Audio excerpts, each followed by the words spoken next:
Alright guys, we are on our last chapter of Hidden Figures. We are on chapter 23, and this is called One Small Step. A human being on the moon. It was hard for most people to believe that something that humankind had dreamed of for thousands of years was really coming true. It also amazed many Americans to learn what an expensive trip it was. Together, the Apollo missions cost a mind-boggling $24 billion, or about $156 billion in today's dollars.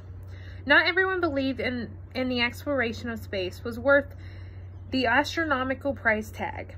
A few days before the Apollo 11 launched, 200 protesters marched outside Cape Canaveral as part of the Poor People's Campaign, a movement designated to bring attention to the problems facing poor people of all colors. At the beginning of the 1960s, the space program and the civil rights movement shared a sense of optimism.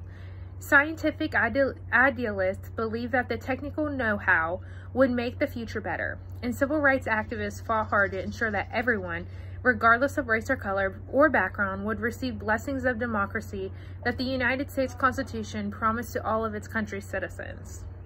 By the end of the decade, some of those civil rights leaders argued that the billions of dollars spent to send a handful of people to the moon could help millions of poor people right here on Earth. Activists challenged NASA to consider the worthlessness of the space program when disadvantaged people on Earth could barely put food on their table. Many people also asked why there weren't any black astronauts and why there were only few black engineers or scientists working for NASA. African Americans believe that the outer space belonged to the people of all race, and space programs should too. Not many of them knew that Hampton, Virginia, black women like Catherine, Dorothy, Mary, and Christine were working hard, using their mathematical talents to help the United States. On July 20th, 1969, more than 600 million people around the world sat in front of their TVs, eager for their first close-up look at the heavenly body that they had only ever seen in the sky from their earthly home. While the astronauts continued their 238 900,000-mile journey to the moon, Katherine Johnson had just finished a much shorter trip. She and about 100 of her sorority sisters had come to the quiet hotel in Pennsylvania mountains for a weekend retreat. Even there, however, everyone was eager for news of the historical voyage.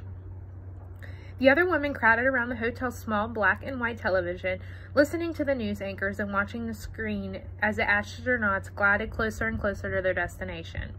The moon mission was so complex that it had taken more than 400,000 people working as a team to send the spacecraft safely on its way. Since the early 1960s, when President Kennedy announced that he wanted America to land a person on the moon, Katherine Johnson had worked hard on the analysis that had eventually made this day possible.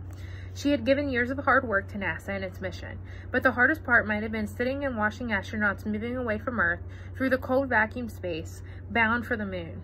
She knew there was no way she would be able to relax until the astronauts had landed on the moon and returned safely back to Earth. Even when the 26-man flights under NASA's belt, this was different, and everyone knew it. Katherine Johnson watched the television. The Eagle, the lunar lander, a crab-like mechanical contraption carrying astronauts Neil Armstrong and Buzz Aldrin, emerged from the Apollo command module and descended to the surface of the moon. At 10:38 p.m. Eastern Daylight Time on July 20th, 1969, humankind set foot on the moon for the first time in history on a heavenly body other than Earth. Astronaut Neil Armstrong climbed down a ladder and stepped onto the moon. "That's one small step for man," he said. "One giant leap for mankind." The actual landing had been one part of the mission that had been impossible to rehearse, and the most dangerous. The Apollo 11 astronauts had given the mission only so-so chance of success. Neil Armstrong thought that they had a 50-50 chance of landing on the moon on the first try. Katherine Johnson had confidence. She knew her numbers were right. She always expected the best. "You have to expect progress to be made," she said. Timing was everything. After the moonwalk, Katherine knew the astronauts had a brief window to get back into the lunar lander and reconnect with the mothership above. Then they only had 3 long days on the highway back to Earth, followed by a journey through the fire of the atmosphere and down the ocean below. She knew she would hold her breath until the space pioneers had been lifted from the ocean by the waiting Navy ships. But the mission was a success from the beginning to the end and takeoff to splashdown. The astronauts had returned to their home on Earth safely. Katherine enjoyed a bit of an ease, but only for a moment. NASA still had 6 more Apollo missions planned, and there was always the thrill of the next discovery. Now that NASA had successfully landed astronauts on the moon, Catherine and some of her co-workers had talked about a mission to Mars. Others dreamed about going even farther away from Earth, embarking on a grand tour that would send a spacecraft hopping from Mars to Jupiter to Saturn, like a stone skipped across a glassy lake. It wouldn't be easy, but the nimble minds at the Langley could make it a reality, Catherine thought. Why should flying a